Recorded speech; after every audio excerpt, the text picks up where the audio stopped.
Now to SABC's correspondent in New York, Nick Harper. Good evening to you, our time. Nick, thank you for joining us. Markets opening only 2 hours or so ago. Is there a sense of panic in the US? So we've had a slight recovery over the last couple of hours. When markets opened, the Dow plunged more than 500 points. The S&P having its lowest opening day for 30 years.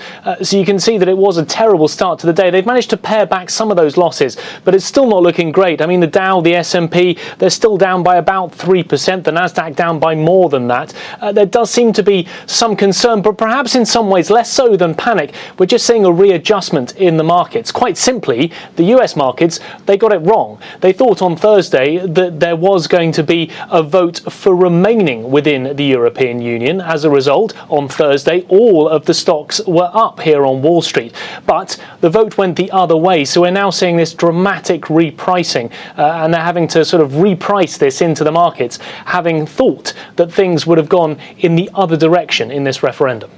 Nick, I think that took everybody by surprise. Our financial authorities are speaking, our president, our finance minister. Are there any soothing sounds yet from authorities there?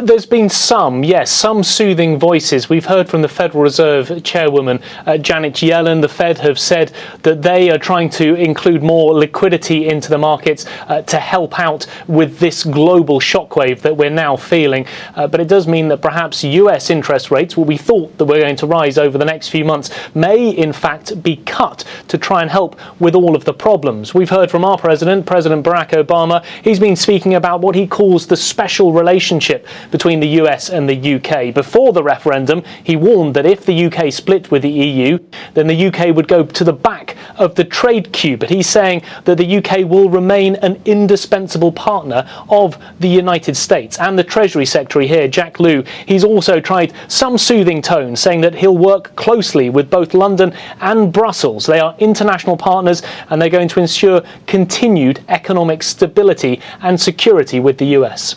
The IMF chief, yesterday, we were running her soothing remarks saying that this may not lead to a recession in the United States. So that concern is there. Are people talking about a potentially massive fallout that we're only just beginning to experience?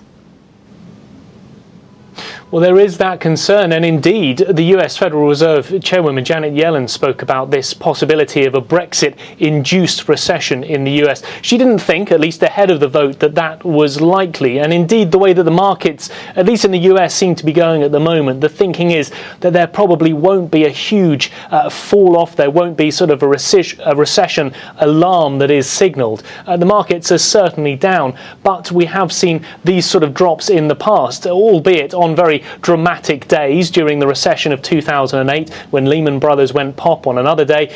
So it is a very down day, but the hope is that the markets will manage to stabilise into next week, that they perhaps won't continue to fall and therefore trigger a recession. Nick, final question, and very briefly, please. At the very least, this means that British people are perhaps looking inward. Some are saying it's even a xenophobic vote. Is there a sense in the US that this means that a Trump presidency, say, is even more likely now? Well, potentially, yes. He cheered this vote. He's in Scotland at the moment, opening a new golf course. He said that it was a brave vote by the United Kingdom. But that sort of inclusive, nationalistic spirit is very much what Donald Trump is all about. So having seen the UK vote that way, there is a possibility it will give more impetus to his campaign and people in America to vote for him in November. All right, thank you very much, Nick Harper in New York. Well, financial authorities around the world are trying to